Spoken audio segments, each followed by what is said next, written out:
Important है, इसके बिना आप डायमंड नहीं बन सकते। उत्सुक है जानने के लिए? Build people.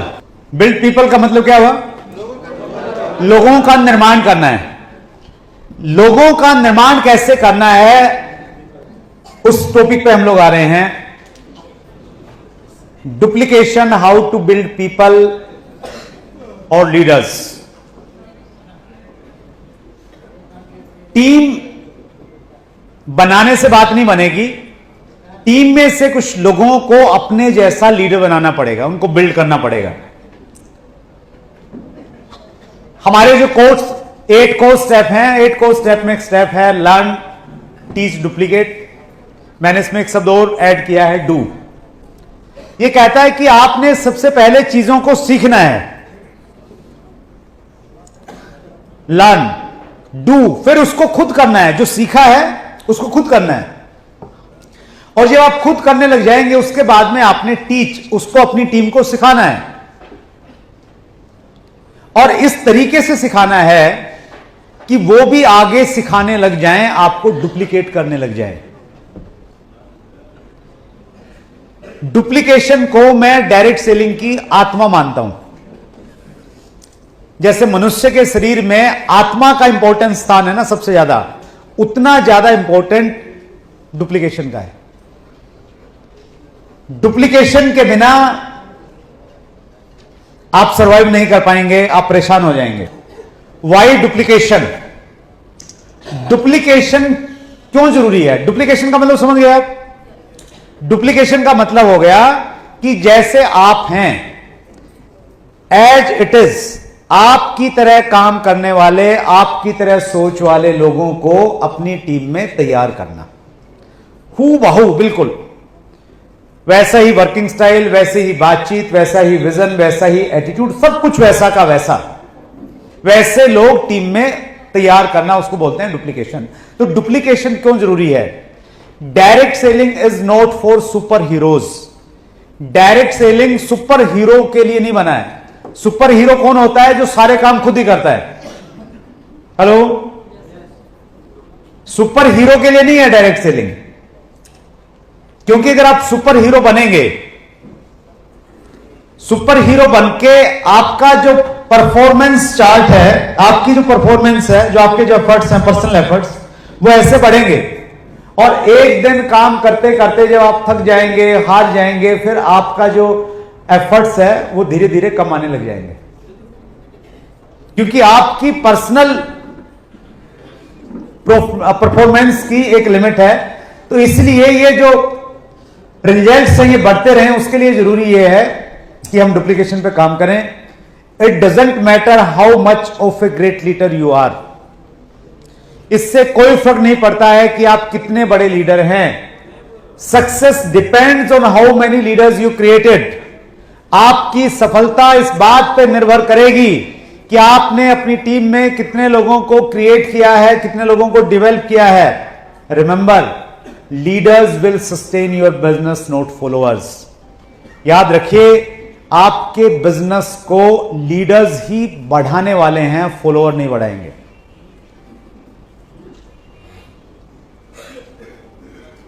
दो शब्द आपको सुनने को मिलते होंगे, लीडर्स और फॉलोअर्स। उनको कैसे आप पहचानें? आपकी टीम में दो तरह के लोग हैं। कुछ लोग ऐसे हैं जो बहुत अच्छे फॉलोअर हैं, आप जो भी कहते हैं आपकी हर बात को मान लेते हैं। हेलो, ऐसे लोग कैसे लगते हैं? बहुत अच्छे होते हैं, अच्छे लगते हैं। आप उनको ज्यादा हेल्प करने की कोशिश करते हैं, ज्यादा मीटिंग देते हैं। लेकिन एक आध व्यक्ति आपको ऐसा मिलता है आपकी टीम में जो आपकी बात को फॉलो नहीं करता है। हेलो, बल्कि उल्टा चलता है। कैसे चलता है? उल्टा चलता है। एक बड़ा अच्छा जोक है। एक बार पति पत्नी थे और उनका आपस में झगड़ा रहता था, और झगड़े में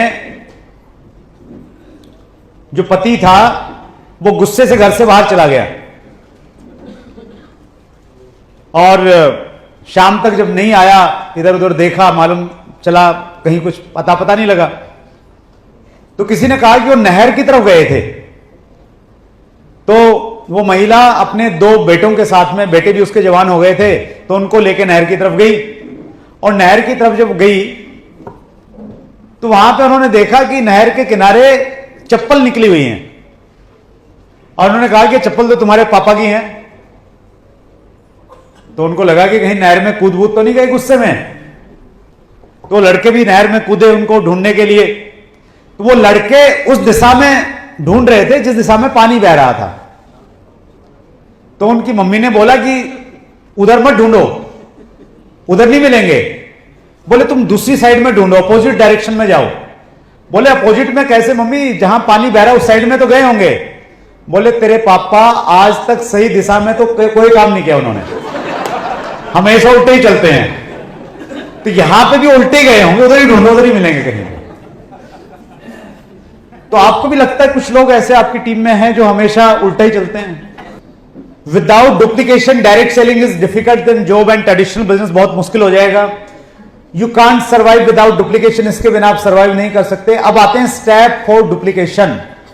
तैयार हैं आप? अब डुप्लीकेशन कैसे किया जाए, अपने जैसे लोग कैसे तैयार किए जाएं। आप चाह रहे ना अपनी टीम में तैयार करना? तो पड़ोसी से हाथ मिलाइए एक बार, गरम जोशी वाला हाथ, और बोलिए मैं तैयार हूं। एक बार फिर बोलिए, एक बार फिर बोलिए। चलिए, पहला स्टेप कह रहा है, पहला काम है रिक्रूटमेंट। रिक्रूटमेंट का मतलब हो गया टीम बनाना। टीम बनाने के लिए पहले तो लोग चाहिए ना डुप्लीकेशन छांटने के लिए, यस और नो? तो पहला स्टेप है रिक्रूटमेंट, यानी नई ज्वाइनिंग, नए लोग। 6 बेसिक पे अगर आप काम करेंगे तो ये नए लोग आपकी टीम में आ जाएंगे। दूसरा स्टेप है सिलेक्शन। मैं पूछूंगा आपसे, ध्यान रखिएगा। पहला क्या था? रिक्रूटमेंट, नए लोगों की भर्ती करनी। कब होगी भर्ती? 6 बेसिक पे काम होगा, नए लोग आएंगे। उसके बाद में दूसरा पॉइंट है सिलेक्शन, सिलेक्ट करना। अब आपकी टीम में मान लेते हैं 500 लोग हैं। कितने लोग हैं? अब 500 में आप सबको डुप्लीकेट कर सकते हो क्या? सबको अपने जैसा बना सकते हैं? नहीं बना सकते हैं। तो उनमें से सिलेक्शन करना पड़ेगा। क्राइटेरिया ऑफ सिलेक्शन क्या हो सकता है? एक दो मैं उदाहरण दे रहा हूं आपको, आप अपना कुछ सिलेक्शन क्राइटेरिया आप खुद भी बना सकते हैं। Strong reason of doing RCM, वो आरसीएम क्यों कर रहा है, उसका वाई क्लियर होना चाहिए, आपको मालूम होना चाहिए क्यों आया है, वो क्यों कर रहा है। ऐसे लोगों को आप सिलेक्ट कर सकते हैं भीड़ में से। उसका लर्निंग एटीट्यूड होना चाहिए, हमेशा सीखने के लिए तैयार रहे। अब कुछ ऐसे क्राइटेरिया के साथ आपने सिलेक्ट करना है, 500 में से कुछ लोगों को सिलेक्ट करना है, राइट? सिलेक्शन के बाद में उनसे फिर जितने लोग आपने सिलेक्ट करे, 500 में से मान लेते हैं आपने 10 लोगों को सिलेक्ट किया। अब उन 10 लोगों से आपने उनका कमिटमेंट चेक करना है। अगर वो तैयार नहीं है तो आप जबरदस्ती कर सकते हैं क्या किसी के साथ में?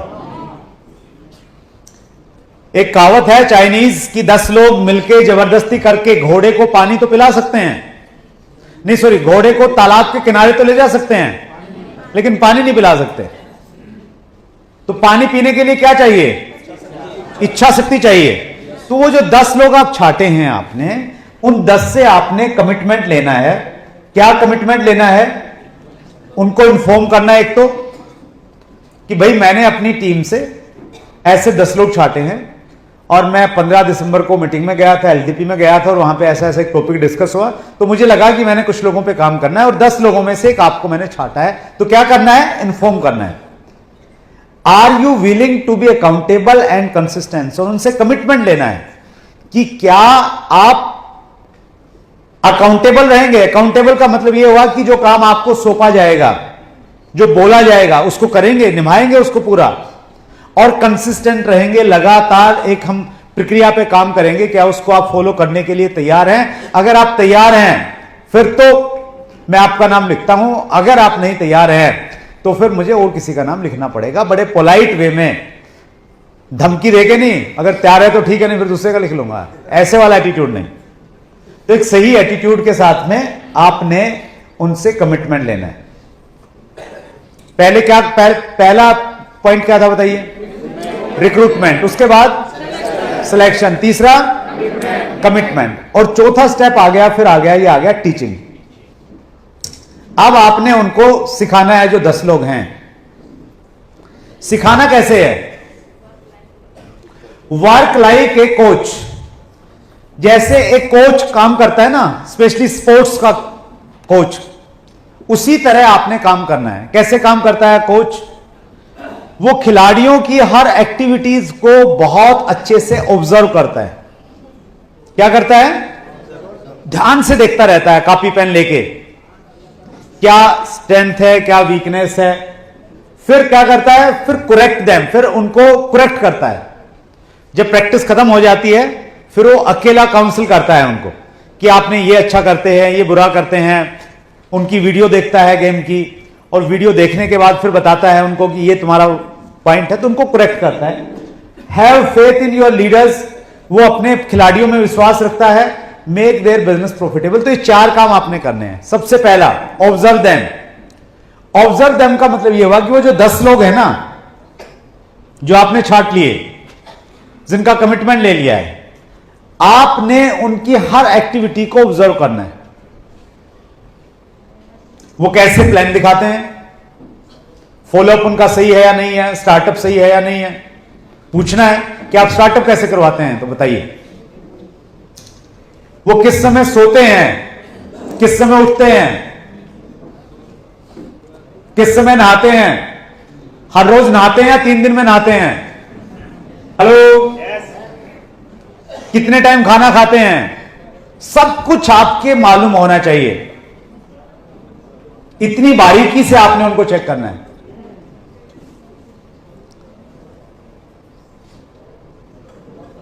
उसके बाद में जहां आपको लगता है कि उनमें कुछ कमी है, सुधार की आवश्यकता है, तो आपने उनको करेक्ट करना है। लेकिन करेक्ट करने का जो तरीका वो ये है, उनको अकेले में समझाना है। हेलो, तारीफ समूह में करनी है, और सुधारने वाली बात नितांत अकेलापन, और 2 के अलावा कोई नहीं होना चाहिए। Have faith in your leaders, उनके अंदर विश्वास भी रखना है। आप बहुत अच्छा प्लान दिखाते हैं, लेकिन जिंदगी भर आप ही नहीं दिखाएंगे, वो थोड़ा कम दिखाते हैं, कोई बात नहीं है। उन पर विश्वास करके उनको बोलिए कि अच्छा आज प्लान आपने दिखाना है, या प्लान का ये वाला हिस्सा आपने लेना है, आप ट्रेनिंग का ये पार्ट आपने लेना है, तो आपने उनमें फेथ भी दिखाना पड़ेगा। मेक देयर बिजनेस प्रॉफिटेबल, उनका बिजनेस बढ़े। वो 10 लोग अब आपके समर्पण में हैं, कमिटेड हैं आपके लिए, जो आप कह रहे हैं वैसा कर रहे हैं। अब आपकी जिम्मेवारी है कि उनका लेवल बढ़े, उनका प्रॉफिटेबल बिजनेस बढ़े, उनका इनकम बढ़े, वो आपने चेक करना है। तो ये चीजों का आपने ध्यान रखना है टीचिंग के दौरान। अब टीचिंग के साथ साथ में 5वां स्टेप आ गया, डुप्लीकेट। पहला स्टेप क्या था? रिक्रूटमेंट, दूसरा सिलेक्शन, तीसरा कमिटमेंट, चौथा टीचिंग, और 5वां डुप्लीकेट। अब डुप्लीकेट करना है इस प्रक्रिया में। अब डुप्लीकेशन में जो सबसे बड़ा रोल है, मेजर रोल है, वो आपका रोल अब यहां से स्टार्ट होता है। Where does duplication begins. ये एक जेरोक्स मशीन है, फोटोकॉपी करने की मशीन। इसमें हम क्या करते हैं, इसमें सबसे ऊपर मास्टर कॉपी डालते हैं, जिस पेपर को फोटोकॉपी करना है। मास्टर कॉपी ऊपर डाली, फिर मशीन ने काम किया, और मशीन ने काम किया तो मशीन काम करने के बाद में फिर नीचे फोटोकॉपी आती है। तो ठीक इसी प्रकार से हमारे यहां पे मास्टर कॉपी कौन है? हम खुद हैं। सिस्टम काम करेगा, basic score, cardinal, unique education system, training, ये सारी की सारी चीजें काम करेंगी, और फिर नीचे हमारा डाउनलाइन लीडर तैयार होगा। तो यहां इंपॉर्टेंट बात यह है कि मास्टर कॉपी अगर खराब है तो जेरोक्स अच्छी आ ही नहीं सकती। हेलो, मास्टर कॉपी अगर ठीक है और सिस्टम मशीन अच्छी नहीं है तो भी खराब आ सकती है, लेकिन मास्टर कॉपी ही खराब है तो फिर तो गई भैंस पानी में। फिर कुछ हो सकता है क्या? नहीं हो सकता है। तो इसीलिए सबसे ज्यादा जब डुप्लीकेशन की हम बातचीत करते हैं तो उस समय सबसे ज्यादा अपने ऊपर में काम करने की जरूरत है। कुछ आपकी क्वालिटीज होनी चाहिए, उसके ऊपर हम लोग बातचीत करेंगे। वो क्वालिटी अगर आपके अंदर में नहीं है तो आपकी टीम में नहीं जाएंगी, आपके अंदर में है तो आपकी टीम में ऑटोमेटिकली ट्रांसफर हो जाएंगी। तो क्या क्या क्वालिटी होनी चाहिए सर आपके अंदर में? Your qualities. अब क्वालिटी डुप्लीकेशन में भी 4 चीजों पे हम बातचीत करेंगे। ये पहली चीज है, पहली चीज है योर क्वालिटीज। योर क्वालिटीज में क्या क्या है? Have a powerful vision. आपका इंडस्ट्री को लेके, आरसीएम को लेके पावरफुल विजन अगर है तो बहुत अच्छी बात है, अगर नहीं है तो इसको थोड़ा बढ़ाइए, क्योंकि आपको ही डाउटफुल है, आपको ही भरोसा नहीं है, तो आपकी टीम वालों को हो जाएगा क्या? नहीं होगा। दूसरा, गुड रिलेशन आपके होने चाहिए। अगर आपके अपलाइन के साथ अच्छे संबंध नहीं है और आप चाहते हैं कि आपकी डाउनलाइन के साथ में अच्छे संबंध हो जाएं, तो यह संभव नहीं है। हेलो, अगर आप अपनी डाउनलाइन के साथ में बहुत अच्छे संबंध रखना चाहते हैं तो उसकी पहली शर्त यह है कि आप अपने अपलाइनों के साथ में बहुत अच्छे संबंध रखिए, क्योंकि लोग जो देखते हैं वही करते हैं। तो ये रिलेशन वाला टॉपिक आपका स्ट्रांग होना चाहिए। तीसरी चीज, हैव ए लर्निंग एटीट्यूड। सीखने का नजरिया आपके अंदर हमेशा रहना चाहिए। आप एग्जाम्पल बने सीखने के लिए। जैसे पटना का इवेंट है फ्रेंड्स मीट, तो अगर आप वहां पे जाएंगे तो आप अपनी टीम को एक मैसेज दे रहे हैं कि आप सीखने के लिए हमेशा तैयार रहते हैं, ताकि वो डुप्लीकेशन उनमें आएगा। डी पॉइंट बहुत इंपॉर्टेंट है, get out of your comfort zone. आपने अपने कंफर्ट जोन से अपने आप को बाहर रखना है ताकि आपकी टीम बाहर रहे। जब टीमें बड़ी हो जाती हैं तब अक्सर ऐसा होता है कि कुछ लोग रिलैक्स करने लग जाते हैं। उनको लगता है रॉयल्टी पहुंच गए, 20-25 हजार की इनकम आ रही है, मजे हो गए बस। हेलो, उनको अगर आपने एक्टिवेट करना है तो आप बोल के एक्टिवेट नहीं कर सकते, आप काम करके उनको एक्टिवेट कर सकते हैं। आप खुद फील्ड में अगर ज्यादा रहेंगे, जब वो देखेंगे तो संभावना है वो भी एक्टिवेट धीरे धीरे हो जाएंगे। तो यहां इंपॉर्टेंट पॉइंट ये है कि आप हमेशा अपने कंफर्ट जोन से बाहर रहिए। बड़ा लेवल आने के बाद में आपने भी रिलैक्स नहीं करना है। आप अगर कंफर्ट जोन में चले गए तो आपकी पूरी की पूरी टीम कंफर्ट जोन में चली जाएगी।